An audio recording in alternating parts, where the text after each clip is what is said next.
Bonjour, je suis Maxalaire et aujourd'hui on se retrouve pour un tutoriel. C'est mon premier tutoriel, hein, donc c'est voilà, c'est c'est nouveau pour moi, j'en ai jamais fait. On va apprendre à faire une cape Minecraft sur Blender pour l'animation. Alors la cape ce sera une simulation de tissu, hein. On va pas l'animer point par point avec le modifier hook, ça serait galère et en plus ça se fait pas tout simplement. Euh, voilà, donc pour commencer je vais animer la scène. Je vais vous faire un petit timelapse parce que je vais pas non plus vous garder pendant 2-3 heures le temps de l'animation. Et on se retrouve juste après.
Bon, ça y est, j'ai fini l'animation. Ça m'a pris entre 2 et 3 heures, je pense. Mais j'ai pas tout record. J'ai oublié, je sais pas du tout comment je m'y suis pris. Je suis désolé, hein. J'ai oublié de record 2-3 trucs, je pense. Euh, j'ai pas tout fait d'un coup, je pense que c'est pour ça, parce que j'ai dû manger entre temps. Puis bon, je suis en vacances aussi, je pense que je peux faire autre chose. Donc voilà, on va pouvoir s'attaquer à la cape avant. Mais avant, je vais peut-être vous montrer l'animation quand même, parce que c'est en accéléré, je vous montre quand même très rapidement. Hop. Bon, vu que je record, en fait, je vais lire comme ça lag moins en fait. Hop, il saute et il se casse la figure. Voilà, donc on va aller chercher le personnage ici. Hop, dans le layer qui lui a titré, et ça on va pouvoir faire. On va pouvoir le mettre dans le autre layer. Je vais activer le display. Voilà, vous allez comme ça pouvoir voir les touches sur lesquelles j'appuie. Par exemple, si je fais A, hop, vous voyez la touche sur laquelle j'ai appuyé. Même si je dis ce que je fais, on ne sait jamais, ça peut être utile.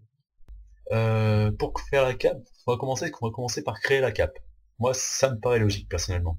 On va faire Shift A, et on va ajouter un plane. Alors Shift A, ça ouvre le menu pour ajouter des mèches. On va faire Alt G, il va se retrouver au milieu. Enfin, moi, c'est un truc que je fais toujours Alt G, comme ça me permet de pouvoir, je sais pas, au moins ils sont pas perdus les objets, ils sont au milieu. Voilà. Euh, voilà, donc on va faire la forme de la cape. C'est à peu près cette forme-là, une cape Minecraft, si je me trompe pas, à peu près, un peu plus long. Ok. Alors, qu'est-ce qu'on va faire maintenant? Maintenant, on va la renommer, moi, je pense. Hop, on va l'appeler cap, parce que c'est une cape. Sincèrement, renommez souvent ce que vous faites, parce que ça peut vous aider quand vous cherchez un mesh dans l'outliner. Sincèrement, les renommer, c'est une très bonne chose. Ensuite, on va lui appliquer la physique des tissus, qui s'appelle, vous allez dans le petit truc physique, là, dans les propriétés, et vous cliquez sur Close. Alors ça va lui ajouter la physique. Alors maintenant, si vous faites Play, hein, si vous faites Play, ça va tomber. Pourquoi? Parce que c'est un tissu. Maintenant, il y a une physique de tissu, il va tomber. Parce qu'il n'y a pas d'obstacle, il n'y a pas d'air, et il a un poids. Et il y a la gravité. Euh, donc voilà. Pour éviter qu'il tombe, ce qu'on va faire, c'est qu'on va lui ajouter un pinning. Alors pinning, c'est marqué là. En cochant pinning, ça va vous ouvrir une case qui requiert qu'on la remplisse avec enfin, qui doit être remplie avec un groupe de vertex. Alors pour ça, on va cliquer là, on va sélectionner l'objet, on va passer en mode edit en appuyant sur Tab. Euh, le mode edit, vous pouvez aussi y passer en cliquant ici, ça marche aussi. Je vais faire sur Tab, c'est un raccourci clavier, c'est plus rapide. Et avant tout de créer avant de créer le groupe de vertex, de vertex, on va subdiviser le plane. En fait, il faut savoir que quand on subdivise, c'est là où le tissu va se plier. C'est-à-dire que là, le tissu, si on lance une simulation qui a des obstacles et tout, il va faire que 4 bouts de tissu enfin, en fait, ça se plie que sur les vertices. Je te mets l'appareil, disons, ce soir. C'est-à-dire que là, il y aura quelques plis, et ça serait moche, et c'est pas ce qu'on veut. Donc quelque chose de joli. Donc on va subdiviser encore, zut. On va subdiviser encore un petit peu. Alors voilà, faut savoir que quand on subdivise, ça va beaucoup faire laguer après. Alors je pense que ça suffit. Si vous avez un PC qui tient pas la route, subdivisez pas trop, hein, c'est pas grave. À la fin de la vidéo, avant de faire le rendu, je vous montrerai une technique pour que ça fasse très beau, sans trop subdiviser. Là c'est pas non plus subdivisé à mort, hein, c'est je crois 3-4 fois, même pas 4, on va dire 3. Donc voilà, on va créer notre groupe de vertices, on va tout désélectionner, on va passer en vue ortho, on va se mettre sur la vue du dessus, on va appuyer sur B, on va sélectionner que les points du haut. Alors B c'est pour l'outil de sélection en boîte, ça va faire une sorte de boîte, une box, pour ça que ça s'appelle B d'ailleurs. Et on va créer un nouveau groupe. On va sur le triangle ici qui s'appelle Object Data, les informations sur l'objet. On va créer le groupe, on va l'appeler fixe, parce que c'est la partie fixe du tissu. On va assigner le groupe, n'oubliez pas d'assigner, hein, sinon ça va faire tout bizarre. Et c'est tout. Alors, pour le fixe, c'est tout. Ensuite, on repasse en mode objet. On va dans la simulation, on coche pinning et on ajoute fixe dans la case. Ce qui fait que maintenant, si on lance la simulation, voilà, maintenant c'est accroché. C'est magnifique, non? Mais vous allez me dire que là, c'est encore de la plaque, c'est pas ça qu'on va faire, on va faire une cape qui va derrière le personnage. Alors c'est pourquoi on va aller dans les contraintes. La contrainte, c'est les petites chaînes là. Et on va ajouter une contrainte child of. Comme pour faire attraper on va faire passer en vue perspective, ce que je préfère.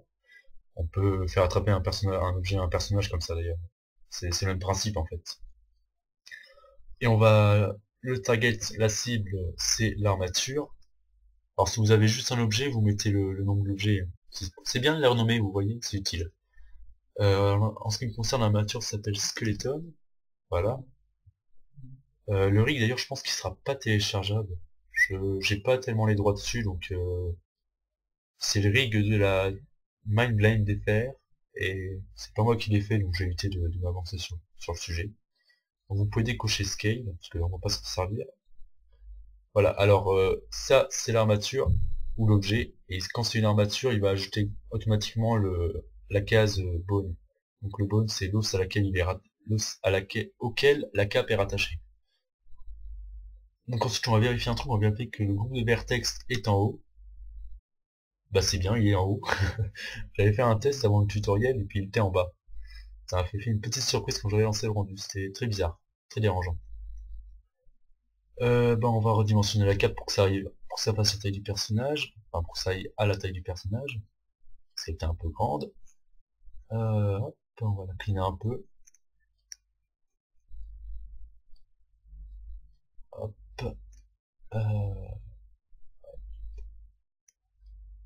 Voilà. Ah, on a une jolie cape maintenant.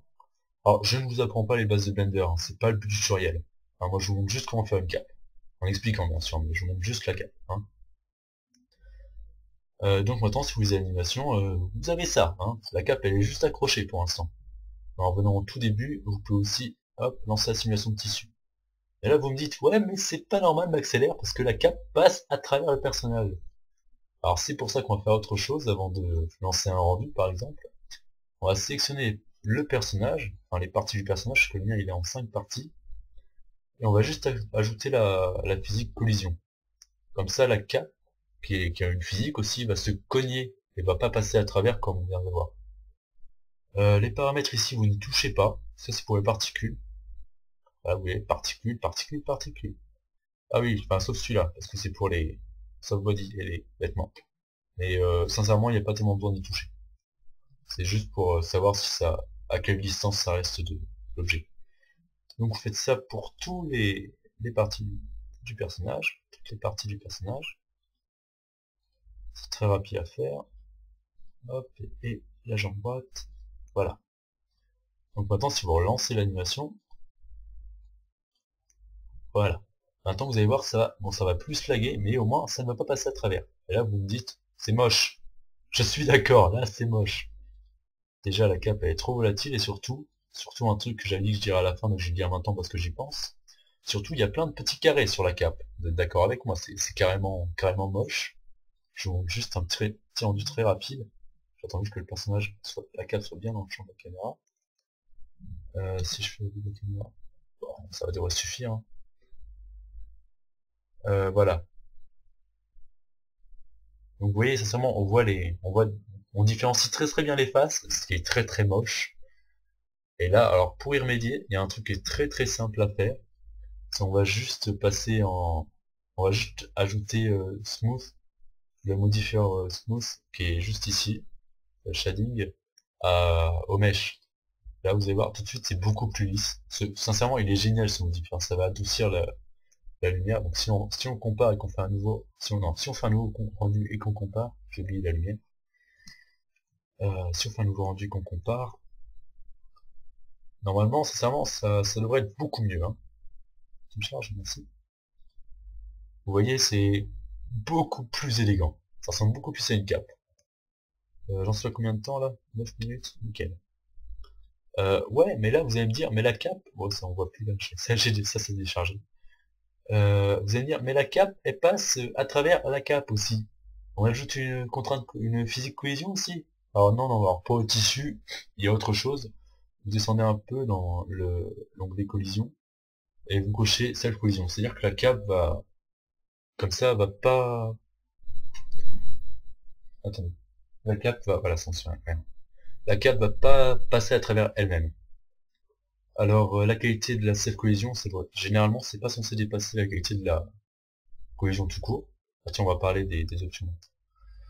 Donc voilà, on va laisser à 1 pour l'instant, vous pouvez la monter, ce sera de meilleure résolution. Ça va faire plus de calculs, par contre ça va augmenter beaucoup, ça va beaucoup augmenter le temps, ça va beaucoup augmenter le temps de calcul. La distance, c'est la distance entre la cape et la cape, avant que ça se touche. C'est-à-dire que peut-être si on met sur 0,5, c'est-à-dire que ça sera très près, ça sera beaucoup plus réaliste, mais moi ça accélérera le temps de calcul. J'ai pas trop compris là-dessus. Enfin, le mieux, c'est vous laisser à 750. 750. Oups. 0,750. Et c'est nickel en fait. La distance, ça c'est la distance avec les obstacles. Vous pouvez laisser, c'est très bien. 15. Ça j'ai pas compris si ça servait. Ça c'est pareil. Et la friction, savoir si ça va glisser ou pas. En l'occurrence, nous ça va. Ça c'est pas censé glisser, hein, mais sincèrement, à 5000 c'est très bien aussi, ça reste comme ça. Voilà, pour les options de la collision, ça suffit. Donc là, ça fait ça. Je sais pas ce que vous en pensez, mais moi je dis que la cape, elle est pas du tout réaliste. Vous voyez comment elle se replie sur elle-même, là, il n'y a aucune raison pour qu'elle fasse ça. Alors là, par contre, ça demande autre chose, c'est un peu plus compliqué. C'est un travail qui est un peu long des fois, donc je sais pas, faut le refaire ici. Donc vous le faire du moins. Alors là, faut toucher à tout ça. Je vous explique à quoi ça sert, ensuite je vous laisserai y toucher parce que c'est trop long à faire pour que je vous le fasse en tutoriel. Faut faire plein d'essais en fait. Vous pouvez utiliser quelque chose de préfet, mais bon, voilà. Voilà, moi je préfère faire moi-même. Alors ça c'est la qualité du tissu. C'est-à-dire les calculs par frame, comment il va se tordre.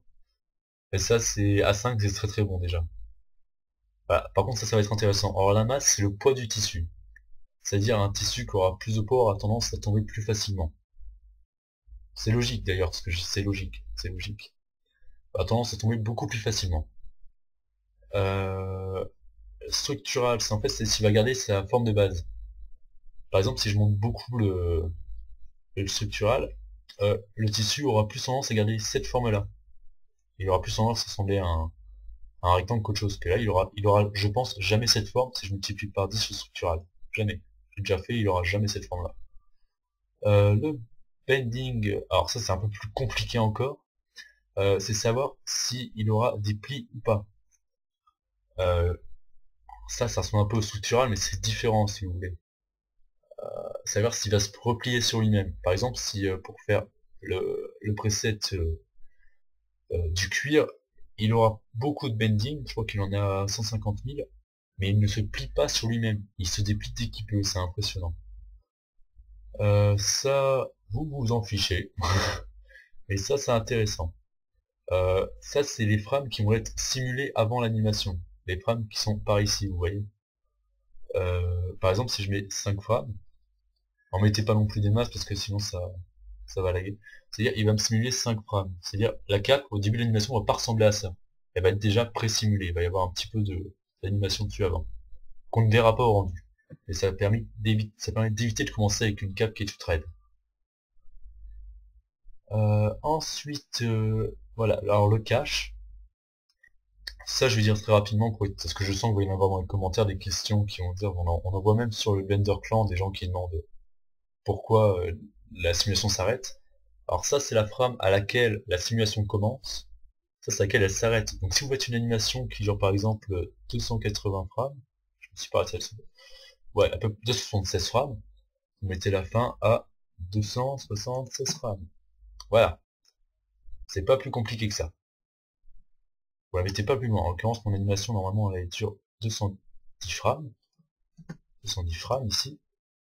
C'est censé s'arrêter à 210, ça sert à rien de calculer plus, que ce sera pas vu. Donc là, oula, ça glitch un peu des fois. Vous en faites pas, c'est quand vous ferez un calcul, ça devrait se remettre normalement. Voilà. Donc, une pause. Donc voilà, j'ai fait une petite pause très rapidement parce que c'est mon premier tutoriel, je stresse à mort, c'est impressionnant. Mais je ne transpire pas, je vous rassure. Ça vous intéresse. Alors le cache, qu'est-ce que c'est? Le cache, c'est quand ça va calculer l'animation de la cape dans des fichiers temporaires en fait. Ça va être recalculé à chaque fois qu'on lit l'animation, parce que là, si on est à 0 et qu'on lit, ça recalcule et ça baisse beaucoup les FPS. C'est pas à souhaiter. Et en plus, ça glitch. Alors dans ce cas-là, arrête-toi animation. Arrête-toi, voilà. Alors si ça marche pas en appuyant, vous faites Alt A, ça arrête l'animation plus facilement qu'en appuyant. Alors ce que vous faites, c'est que bake, c'est... Alors, littéralement, ça veut dire cuire, comme un gâteau. Vous faites cuire la simulation. Hein. C'est-à-dire que vous la mettez en cache. Et elle va pas bouger. Et si le cache vous convient, mais que vous pensez pouvoir l'améliorer, à ce moment-là, vous pouvez créer un nouveau cache. Dans ce cas-là, vous comprenez, vous pouvez essayer de l'améliorer, si ça marche pas, vous revenez sur l'ancien cache.